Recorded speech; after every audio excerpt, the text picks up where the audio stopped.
నమస్తే, నేను మధు. మోహన్ భగవత్ ని టాలీవుడ్ పెద్దలు కలిశారు. ఎందుకు కలిశారు? వారి మీటింగ్ వెనుక జరిగినటువంటి చర్చ ఏంటి? ఈ రోజు మనం తెలుసుకుందాం. ప్రస్తుతం మనతో పాటు ఉన్నారు సీనియర్ జర్నలిస్ట్ సిఎస్ రావు గారు. వారిని అడిగి మరిన్ని విషయాలను తెలుసుకుందాం.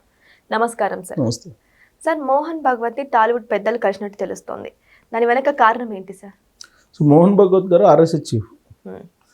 ఆయన హిందూ ధర్మం, సంస్కృతి, సాంప్రదాయాలు వీటన్నిటి గురించి ఎక్కువగా మాట్లాడుతూ ఉంటారు. ప్లస్ ఆర్ఎస్ఎస్కి సంబంధించినటువంటి వాళ్ళ పద్ధతులు ఎన్ని ఉంటాయి కదా, వాటిని ప్రచారం చేస్తూ ఉంటాడు ఆయన. బీజేపీకి వెన్నుముక ఆర్ఎస్ఎస్ అనేది అందరికీ తెలిసినటువంటి విషయమే. గతంలో బీజేపీ వాళ్ళు తెలంగాణకు వచ్చినప్పుడు కానీ లేదంటే వీలున్నప్పుడు సినిమా వాళ్ళని పిలుచుకొని మాట్లాడటము, లేదంటే వచ్చినప్పుడు కలవడము ఏదో ఒకటి జరిగేది. ఆ సందర్భంగా అనేకసార్లు ఇప్పుడు అమిత్ షా గారిని జూనియర్ ఎన్టీఆర్తో సహా అనేక మంది కలవడం జరిగింది హైదరాబాద్ వచ్చిన ఎలక్షన్ ముందు ఇదంతా కూడా. అయితే ఇప్పుడు మోహన్ భగవత్ గారు రంగంలో దిగారు. ఇప్పుడు ఎలక్షన్స్ ఏం లేవు, అయినా కానీ రంగంలో దిగారు. ఎందుకు రంగంలో దిగారు ఆయన? ఇప్పుడు సినిమాకు సంబంధించిన టాలీవుడ్ పెద్దల్ని మరి పిలిచారో లేకపోతే వీళ్ళు పోయి కలిశారో స్పష్టత లేదు, కానీ మొత్తానికి కలిశారు. కలిసిన వాళ్ళలో పెద్ద పెద్ద నిర్మాతలు, డైరెక్టర్స్ వీళ్ళున్నారు. వీళ్ళకి ఆయన చెప్పినటువంటిది ఏంటంటే సంస్కృతి సాంప్రదాయాలకు అనుగుణంగా మీరు సినిమాలు తీయండి అని ఆయన ఏదో డైరెక్షన్ ఇచ్చారని చెప్పేసి వాళ్ళ పేపర్లో వచ్చినటువంటి న్యూస్. ప్రధానంగా డైరెక్టర్స్ వెళ్ళారు. ఈవెన్ అనిల్ రావుపూడి కూడా వెళ్ళాడు. అనిల్ రావుపూడి తర్వాత సినిమా డైరెక్టర్స్ అనేక మంది ఉన్నారు కదా మనకు. రాజమౌళి గారు వెళ్ళినట్టు నాకు వాళ్ళ పేపర్లో లేదు.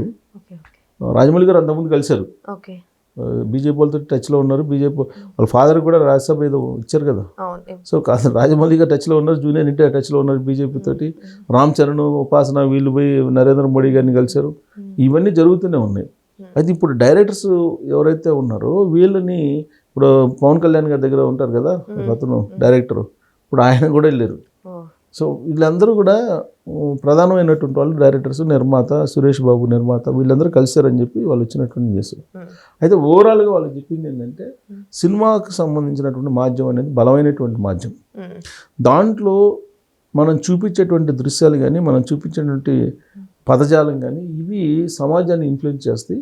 కాబట్టి మీరు రాబోయేటువంటి రోజుల్లో హిందూ కోణం నుంచి, హిందుత్వం నుంచి, సంస్కృతి సాంప్రదాయాలు కోణం నుంచి మీరు సినిమాలు తీయండి, సమాజానికి ఉపయోగపడేటువంటి సినిమాలు తీయండి అనేటువంటి ఒక డైరెక్షన్ ఇచ్చారని చెప్పి తెలుస్తుంది.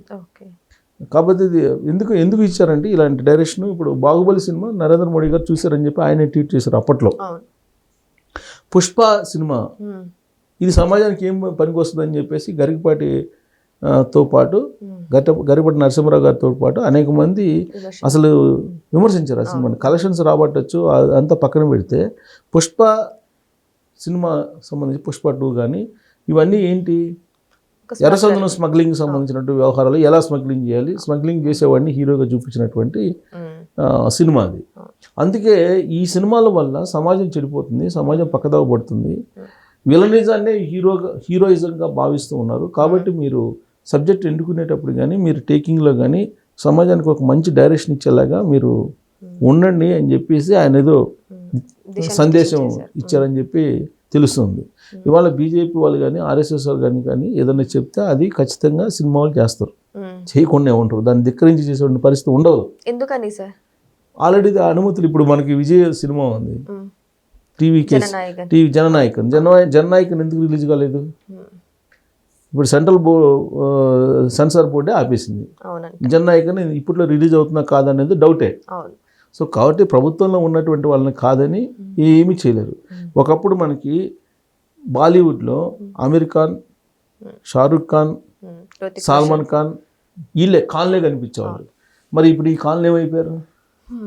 ఈ కాలం ఎందుకు రావట్లేదు? సినిమాలు వస్తున్నాయి కానీ అప్పట్లాగా ఇప్పుడు వాళ్ళు బాలీవుడ్ని ఏలేరు కదా, కొన్ని దశాబ్దాల పాటు ఏలేరు కదా. మరి ఇప్పుడు ఎందుకు రావట్లేదు? ఎందుకు తగ్గింది వాళ్ళ ప్రయారిటీ అంటే అక్కడ మీకు మతపరమైనటువంటి ప్రమోషన్స్ సినిమాల్లో నడిపించారనేది ఒక వాదన చాలా కాలం నుంచి పడుతుంది. సో అందుకే బీజేపీ వచ్చిన తర్వాత కాన్ల యొక్క హవా తగ్గింది బాలీవుడ్లో. అలాగే మీకు తమిళనాడు తీసుకున్న, తమిళనాడులో సినిమా ఇండస్ట్రీలో ఒక కథాబలంతో సినిమాలు తీస్తారు. ఎట్టబడితే అటు తీరు కథాబలంతో తీస్తారు. పైగా వాళ్ళ సంస్కృతి సాంప్రదాయాలకు అనుగుణంగా ఉండేలాగానే తీస్తారు. ఒక్క తెలుగు ఇండస్ట్రీలో మాత్రమే ఎట్టబడితే అట్ట సినిమాలు హీరోని బట్టి కథలు రాస్తారు. కథను బట్టి హీరో కాదు, హీరోని బట్టి కథలు రాస్తాడు. అలాగే కర్ణాటకలో కూడా అంతే. కర్ణాటకలో కూడా వాళ్ళ సంస్కృతి సాంప్రదాయాలకు అనుగుణంగా తీస్తారు. బట్ మలయాళం మళ్ళీ డిఫరెంట్. మలయాళం అంతా సపరేట్ వ్యవహారం అది. సో కాబట్టి ఇవన్నీ కూడా అన్నీ ఈ సినిమా ఇండస్ట్రీకి సంబంధించిన మాధ్యమం అనేది చాలా బలమైనటువంటి మాధ్యమం కాబట్టి మోహన్ భగవత్ గారు కొన్ని హింట్స్ ఇచ్చారు. ఈ మధ్యకాలంలో ఆయన స్పీచ్లు కనుక మనం వింటే హిందూ మతం తగ్గిపోతుంది, హిందువులు తగ్గిపోతున్నారు అనేది ఒకటి. ఎందుకు తగ్గిపోతున్నారు అని అంటే హిందూ మతంలో ఉండేటువంటి వాళ్ళు యువత నిర్వీర్యం అయిపోతుంది అనేది ఆయన భావన. ఎలా నిర్వీర్యం అయిపోతుంది అని అంటే ముందు తాగుతున్నారు, ముక్క తింటున్నారు, ఆ కారణంగా నిర్వీర్యం అయిపోతున్నారు అనేది ఆయన చెప్తున్నారు. మీరు ముందు తాగొద్దు, ముక్క తినొద్దు, మీరు పద్ధతిగా ఉండండి అని చెప్పి ఆయన చెప్తున్నారు. ఇప్పుడు ముస్లింలు సంఖ్య పెరిగిపోతుందని ఆందోళన వ్యక్తం చేస్తున్నారు. ముస్లిం సంఖ్య పెరిగిపోతుంది, హిందువుల్లో నపుంసకులు ఎక్కువ అవుతున్నారని కూడా మాట్లాడారు ఆయన. నిజమేనా సార్? అది ఉంది కదా, ఇప్పుడు డేటాని చెప్తుంది కదా. గేలు ఎక్కువైపోయారు. నిన్నగాక మొన్న ఒక రిపోర్ట్ కూడా వచ్చింది కదా. అవును. సో నపుంసకులకు ఎక్కువ అవుతున్నారు, తర్వాత పిల్లలు పుట్టినటువంటి వాళ్ళ సంఖ్య ఎక్కువైపోతుంది. దీనికి కారణం ఏంటంటే మాంసము, మద్యం వాడటం, ప్లస్ సూర్యోదయానికి ముందు లేకపోవటం, సూర్యోదయం అయిన తర్వాత ఎర్లీగా పడుకోకపోవటం, ఈ కారణాలు అని చెప్పేసి ఆయన చాలా సందర్భాల్లో చాలా మీటింగ్లో చెప్పారు. ఆయన అలర్ట్ చేస్తున్నారు యువతని. కానీ ఎంత అలర్ట్ చేసినప్పటికీ సినిమా మాధ్యమానికి ఉన్నటువంటి బలం ఆయన చెప్తే ఉండదు కదా. కాబట్టి ఇలాంటి అంశాలని సినిమాల్లో కనుక చూపిస్తే కొంత ఇన్ఫ్లుయెన్స్ అవుతారు. ఇప్పుడు ఎంతమంది సూర్యోదయంతో లేస్తున్నారు? ఎవరు లేయట్లేదు సార్. మరి ప్రకృతి విరుద్ధంగా నడుస్తున్నారు కదా. గతంలో ఎప్పుడు కూడా భారతదేశంలో ప్రకృతికి విరుద్ధంగా నడిచేటువంటి సంస్కృతి సాంప్రదాయాలు ఉండేవి కాదు. ఇవి పెరిగిపోయిన తర్వాతనే ఇప్పుడు గేలు పెరిగిపోతున్నారు, లెస్బియన్స్ పెరిగిపోతున్నారు, నపుంసకులు పెరిగిపోతున్నారు, సంతానోత్పత్తి తగ్గిపోతుంది. మొత్తం ఆందోళనే కదా సంతానోత్పత్తి తగ్గిపోతుందని. ఇప్పుడు మొత్తం అదే కదా, గవర్నమెంట్లు కూడా ప్రోత్సాహాలు ఇస్తుంది. మీరు పిల్లల్ని కానండి అని చెప్పి. ఏంకంటారు, వాళ్ళు వచ్చి కంప్యూటర్ ముందు కూర్చుంటారు, వాళ్ళ పని వాళ్ళు చేసుకుంటారు. ఇప్పుడు మరి విడాకులు ఎందుకు పెరిగిపోతున్నాయి చెప్పండి? విడాకులు పెరిగిపోతున్నాయి. ఇవన్నీ ఆయన మాట్లాడారు, చాలా మాట్లాడారు. సో కాబట్టి హిందూ సంస్కృతి సాంప్రదాయాలకు ఉండేటువంటి విలువలు వేరు. ఆ విలువలను మీరు కాపాడండి. ఆ విలువలకు అనుగుణంగా ఆ విలువల్ని పెంపొందించేలాగా, ఆ విలువల మీద అవగాహన పెంచేలాగా మీరు సినిమాలు తీయండి అని చెప్పేసి ఆయన సినిమాలకు సంబంధించిన పెద్దలకు చెప్పారని చెప్పి తెలుస్తూ ఉంది.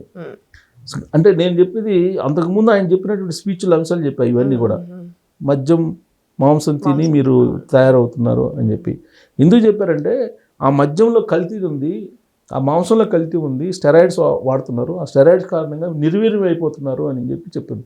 నిర్వీర్యం కాబట్టి అదే పునరుత్పత్తికి పనికిరానటువంటి వాళ్ళుగా తయారవుతున్నారు అని చెప్పి చెప్తున్నారు. మనం అందరికీ అర్థమయ్యే భాషలో నపుంసకులు అని చెప్తున్నాం. అంతే. ఆయన చెప్పింది నిర్వీర్యం అయిపోతున్నారు, నిర్వీర్యం కావద్దు, మీరు మద్యం మాంసానికి దూరంగా ఉండండి అని చెప్పి, ఇది పాశ్చాత్య సంస్కృతి మనది కాదు అని చెప్పి ఆయన అనేక సందర్భాల్లో చెప్పారు.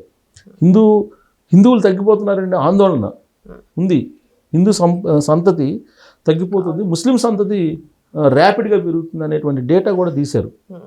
సో అందుకే బహుశా సినిమా వాళ్ళకి సంస్కృతి సాంప్రదాయాల మీద మీరు దానికి అనుగుణంగా సినిమాలు తీయండి అని చెప్పి బహుశా డైరెక్షన్ ఇచ్చుంటారు.